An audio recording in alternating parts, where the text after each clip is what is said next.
Please subscribe our channel Brilliant Career Institute and click on the bell icon to get notified for every educational videos we upload.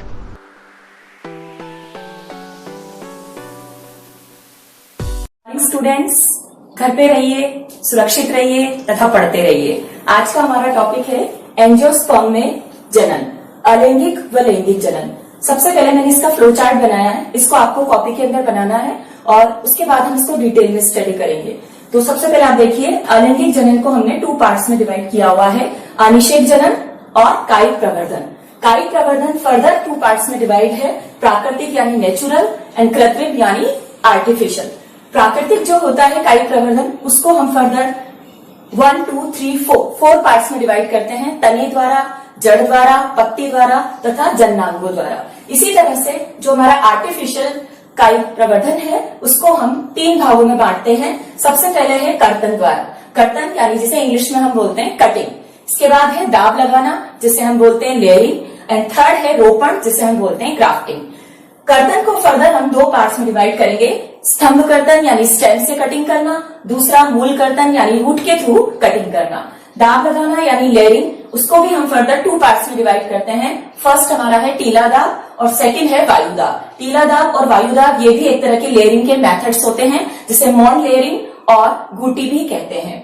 रोपण जो है यानी grafting जो है वो 4 parts में डिवाइड होता है, जिह्वा यानी टंग ग्राफ्टिंग, फच्चा ग्राफ्टिंग जिसे हम बोलते हैं वेज ग्राफ्टिंग, किरीट ग्राफ्टिंग और कलिका ग्राफ्टिंग। इन चारों की फर्दर डिटेल हम बाद में स्टडी करेंगे। तो ये फ्लो चार्ट आपको कॉपी के अंदर बनाना है क्योंकि ये ही एक तरह से पूरा चैप्टर है जो फर्स्ट चैप्टर को पूरा डिनोट करेगा। तो सबसे पहले हम यहाँ पर बात करेंगे अलैंगिक जनन की।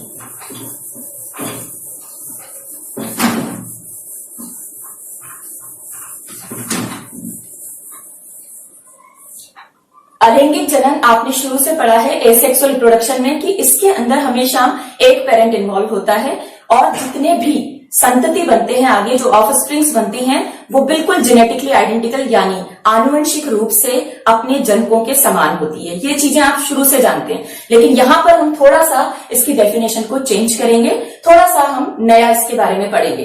अलैंगिक जनन को हम एक और नाम से जानते हैं जिसे हम बोलते हैं असंग जनन।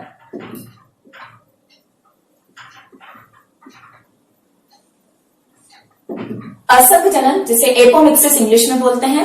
अलैंगिक जनन का मतलब यहां पर अब आपको एक ही लाइन के अंदर याद रखना है, ऐसा जनन जिसमें युग्मक संलयन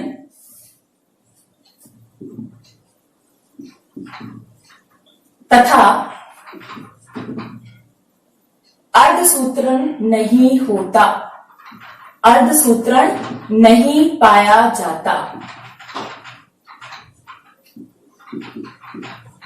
इस प्रकार का जो जनन होता है इसे हम बोलते हैं अलैंगिक जनन। अब इन दोनों वर्ड्स को मैं आपको क्लियर कर दूं, अर्धसूत्री विभाजन नहीं पाया जाता तथा युग्मक संलयन नहीं पाया जाता।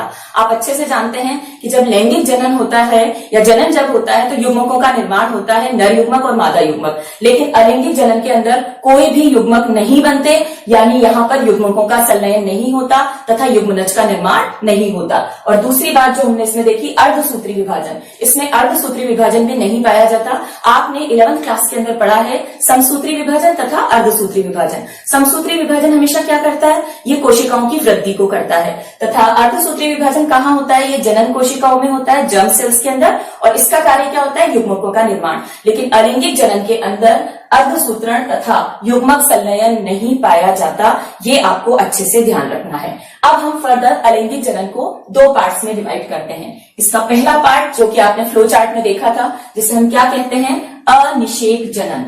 It is very very important, exam के पॉइंट ऑफ व्यू से अनिषेक जनन बहुत इंपॉर्टेंट है। इसको हम इंग्लिश में बोलते हैं एग्मोस्पर्मी।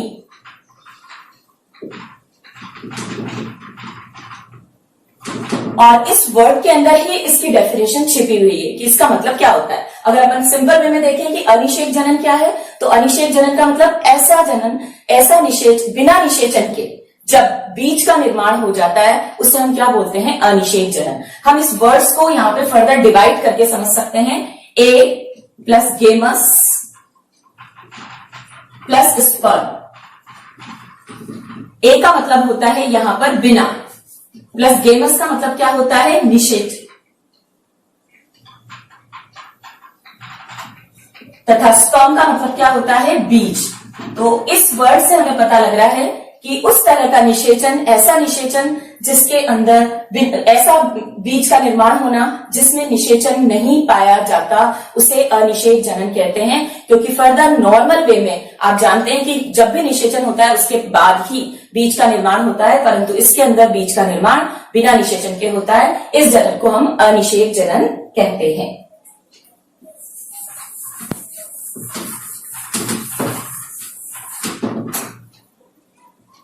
अलैंगिक जनन का दूसरा प्रकार होता है कायिक जनन। कायिक जनन, जिसे कायिक प्रवर्धन के नाम से भी जानते हैं, ये आपने पहले पढ़ा है, लेकिन फिर भी इसके बारे में आपको जानना जरूरी है कि और इसमें हम क्या क्या कर सकते हैं। कायिक जनन जो होता है वो जनन पौधों के कायिक भागों के द्वारा होता है, वेजिटेटिव पार्ट्स के द्वारा होता है। और आप अच्छे से जानते हैं किसी भी पौधे के जो कायिक भाग होते हैं वो क्या क्या होते हैं, जैसे कि तना, जड़, पत्ती। अगर तना, जड़, पत्ती एक नए प्लांट का निर्माण कर दे तो इस तरह के जनन को हम क्या बोलते हैं, कायिक जनन। और जो ये पार्ट्स होते हैं जैसे कि तना, पत्ती, इनको अपन क्या बोलते हैं, इनको हम बोलते हैं प्रवर्ध, प्रोपेग्यूल बोलते हैं। तो कायिक जनन का यहाँ पर मतलब क्या है, सिंपल वे में हमें ध्यान रखना है।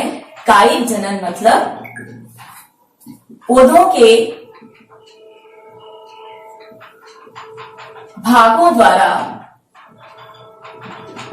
जनन। फॉर एग्जाम्पल आप इसमें ध्यान रख सकते हैं कौन कौन से भाग होते हैं पौधों के, जैसे कि तना, जड़, पत्ती। और इन्हीं को हम क्या बोलते हैं, इनको हम किस नाम से जानते हैं, प्रोपेग्यूल या प्रवर्ध। तो याद रखिए ये क्वेश्चन नीट में भी आ चुका है कि कायिक प्रवर्ध क्या होते हैं। तो प्रवर्ध यहाँ पर किसको डिनोट करेंगे, तना, जड़ तथा पत्ती को डिनोट करेंगे। तो आपको ध्यान रखना है कायिक जनन जो है वो किसके द्वारा होता है, वो पौधों के भागों द्वारा होता है।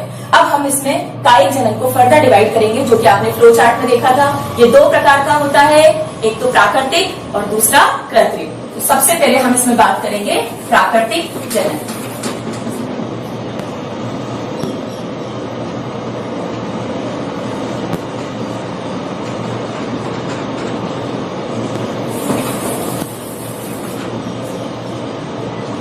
प्राकृतिक जनन का जो सबसे पहला पार्ट है तने द्वारा। सिंपल वे में कुछ हमारे पास ऐसे पौधे होते हैं जिनमें तने के द्वारा हम नए पौधे का निर्माण करते हैं। फॉर एग्जाम्पल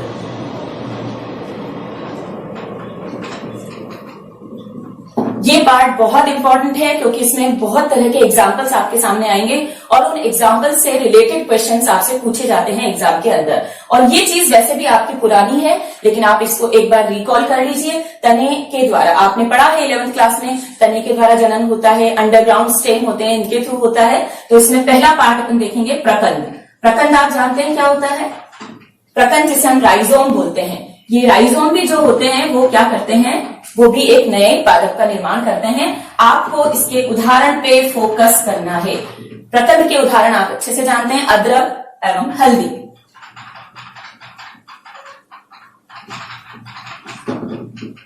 अदरक और हल्दी प्रकंद के अंदर आते हैं। तो तने द्वारा जो पहला एग्जाम्पल आएगा वो प्रकंद का आएगा। दूसरा एग्जाम्पल कंदों द्वारा। कंदों द्वारा यानी इसे इंग्लिश में हम क्या बोलते हैं, ट्यूबर। और इसका बेस्ट एग्जाम्पल हमेशा से आप पढ़ते आए हैं आलू। आलू के अंदर अपस्थानिक कलिकाएं होती हैं, वेजिटेटिव बर्ड्स होती हैं, जिससे कि नए पौधे का निर्माण होता है। लेकिन ये कौन सा स्टेम है, ये जो मैं जितने भी स्टेम आपको बता रही हूँ ये सब अंडरग्राउंड स्टेम है। प्रकंद हो गया, कंद हो गया। नेक्स्ट अपन पढ़ेंगे